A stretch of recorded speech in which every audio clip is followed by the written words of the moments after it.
Recording. Okay, we have former James Madison football coach Mike Houston, current East Carolina football coach. Coach, thanks for coming on. Sure. Appreciate it. See you again. Yeah, good to see you again. I hope Amanda and the boys are doing well. A couple questions for you. A lot of people don't know that you started off as a high school basketball coach. I did. Can you talk a little bit about that, since that's near and dear to my heart? Well, I was like a lot of us, I was a three-sport guy in high school. So loved basketball. My roommate in college was our point guard on the basketball team. So I was with the basketball team a good bit. So always stayed close to it. And, my first job, I was teaching high school science, coaching football and coaching basketball. So I was a JV basketball coach for 7 years. That's awesome. Assistant varsity coach and head JV coach. And can you give us a brief run through of your, you played at Mars Hill, is that right? Played at Mars Hill. And first coaching job was at Brevard. Did I say that right? Well, college, yes. College, yeah. Yep. Brevard, and then Lenore-Rhyne. Yep. Then the head coach at Lenore-Rhyne, and then the head coach at the Citadel in Charleston, South Carolina, and the head coach at James Madison, and now the head coach at East Carolina. And pretty good run at JMU, obviously, in 3 years, 2 national championship games, and won one. That's a pretty good record. What was a bigger thrill for you, winning the national championship or getting to be my partner and the member guest at Spots? The member guest. Absolutely. No doubt. Absolutely. No doubt. I've still got some golf balls that remind me of it. I bet you do. Well, let's talk about recruiting for just a couple minutes. Sure. I've seen some stats as it relates to the NFL, and you were just talking about, being a three-sport guy yourself. But as it relates to football players being drafted in the NFL, the large majority of guys played multiple sports in high school. Right. Does that correlate to the college level as well? And is that something that you incorporate in your recruiting? Well, I think that's, for me, and it really does pertain to basketball too, is, like DBs and wide receivers, those skill guys that are also really good basketball players, they're going to judge the ball in the air really well. They're going to have good ball skills. I think they're usually pretty explosive. So I think there's so many correlations to a guy that's a well-rounded athlete. He's going to be a better college player most of the time than the guy that just, concentrates on one thing and doesn't play anything else. Right. So we put a high value on multiple sport athletes. So if you had a couple guys who were virtually even, you could only take one, and one played multiple sports and the other didn't, that would probably be a differentiator for you. Yeah. You think about the other thing is, guys that play multiple sports, they're competing year round. Yeah. They don't take the winter off. They're competing on a daily basis. They're in those pressure situations more. So they have so much more experience than a guy that just does, say, just in the fall. That's the only time he's ever in those pressure situations. Yep. And being coached and playing a role on a team, all those things are. And so you kind of alluded to it, but it's more valuable, not necessarily across the board for all positions, maybe more important for a wide receiver or someone like that than maybe a lineman. Well, I think, you get a lineman that's a heavyweight wrestler. Mm-hmm. Usually they're going to have a little bit of attitude about them that's going to make them a little bit better player on the field. So I think it may be different sports, but I do think there's correlations for just about every position. Yeah. Well, I had a player that played for me in high school basketball that when I first got the job, he weighed 327. Pretty big boy in high school. And he was being recruited by former JMU coach Mickey Matthews to be a lineman at JMU. And when this player told me he wanted to play basketball, I told him, you can play, but until you get down in the 280s or whatever, you're not going to be able to get down the floor. I can't play it. Right. So he did. He was a sophomore, and he worked at it, and he got in pretty good shape at open gyms and stuff like that. And JMU started recruiting him, and Mickey came in to talk to him, and he brought me in. He brought the football coach in at the high school. said to all of us, he said, I'm going to say this so everyone hears it. He said, if he quits football, I'll still recruit him. But if he quits basketball, we're off of him, because it had done so much for his feet and his hands and his Right. conditioning. And Yeah. yeah. Well, I know you're someone that works out every day, pretty much. So can you talk about your routine and maybe the impact that working out has on your energy level and mental makeup as a coach? Because one of the things I'm trying to stress to our kids is the impact that the physical can have on the mental, and how important it is to relieve stress right now through working out and just get fresh air. Yeah. Well, I mean, that's it. I mean, that's my outlet, so, and you just figure out what time of day or when you do it that fits your schedule. But for me, it's mornings. So each morning, whatever time my morning starts, I usually try to get some kind of workout in, before there, usually a minimum of an hour.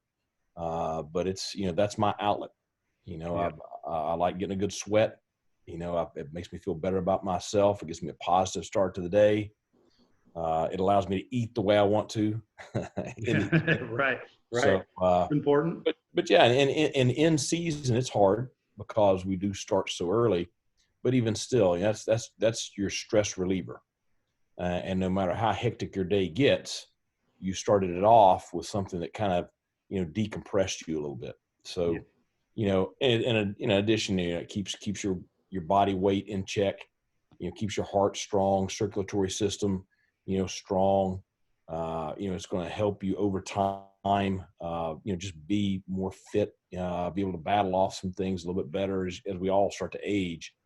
So there's all kinds of positive benefits to it. But for me, it's a huge stress reliever. Yeah.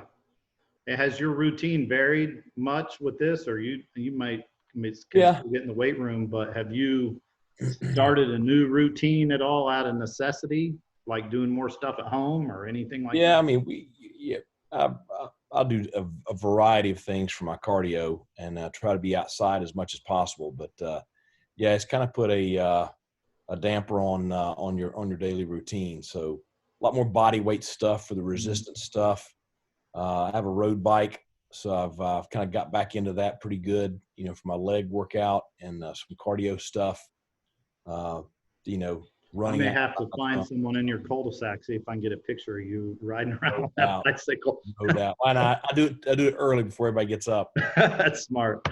I told my basketball players that I think this period of time will be a huge separator among athletes. Right.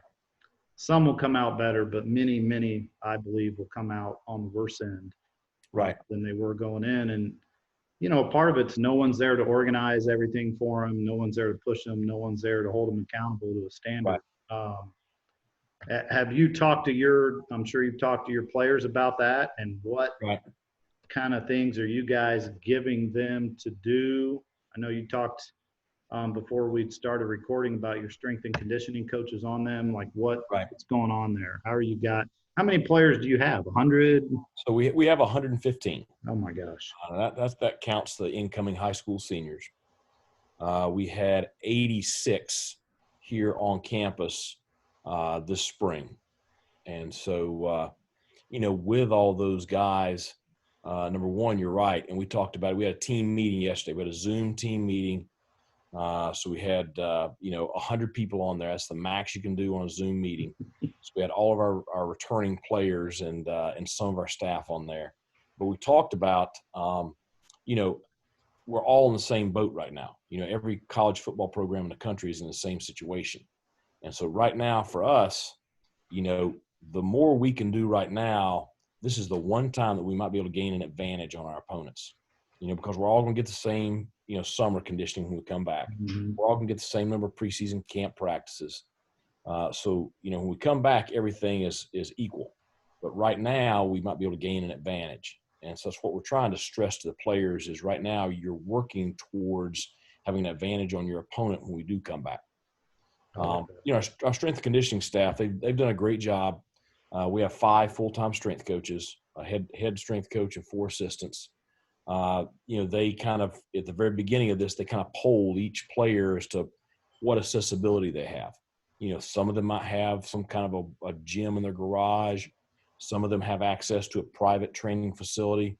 A lot of them have nothing. And based on what they had access to, they've kind of tailored, their workouts around that. You got one guy that lives out in the country, and he's kind of made his own. He calls it his hillbilly workout, and so his resistance training is a lot of wood. I love it. But you're doing, you're finding your ways to work out based on what your resources are, and so our strength coaches have really tailored workouts for each player based on what they have access to. If you have access to nothing, then at minimum you can cardio, and we have a body weight workout. Neighborhood workouts, what we've called it.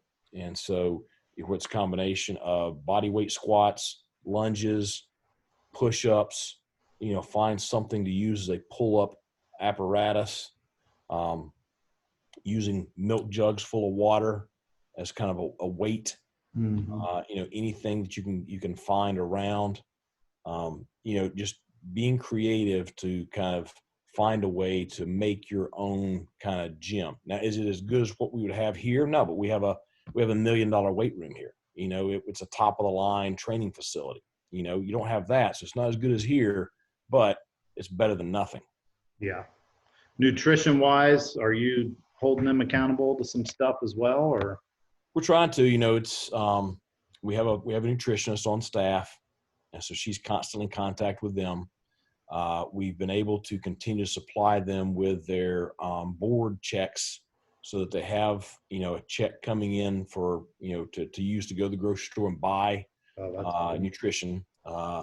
So we're talking to them about trying to stay healthy with their diet, but at the end of the day, they're not in a situation where we're cooking it for them now.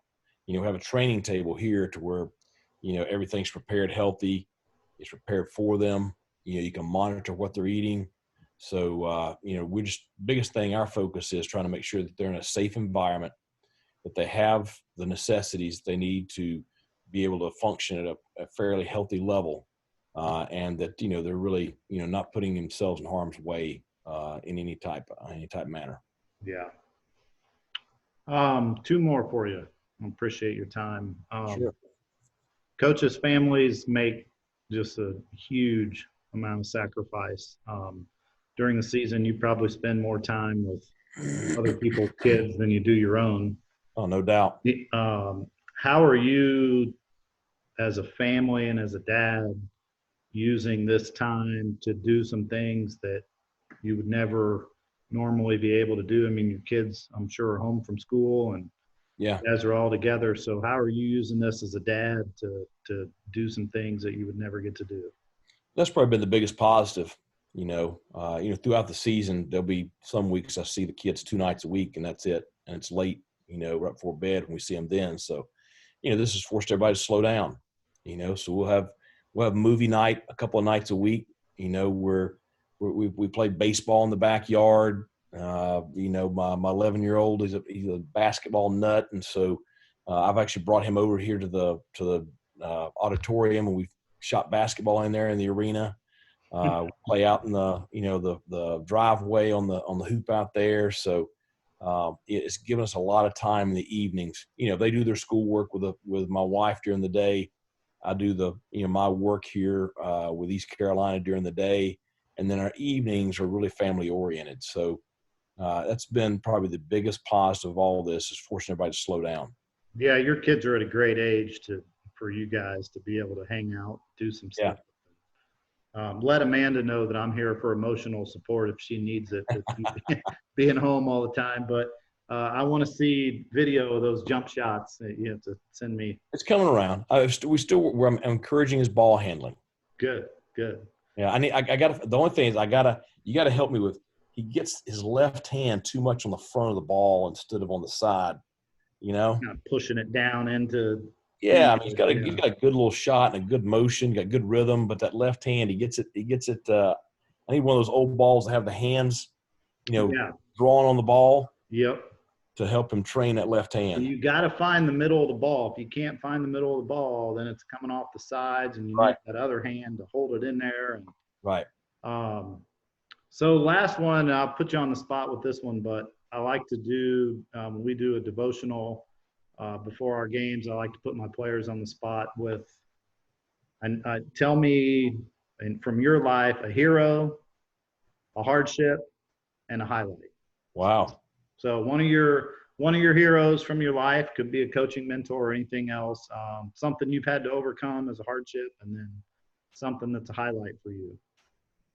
Well, probably, at the point I am in my life, probably my hero is my dad, because looking back, we didn't have very much when I was a kid, and somehow he, kept our family afloat.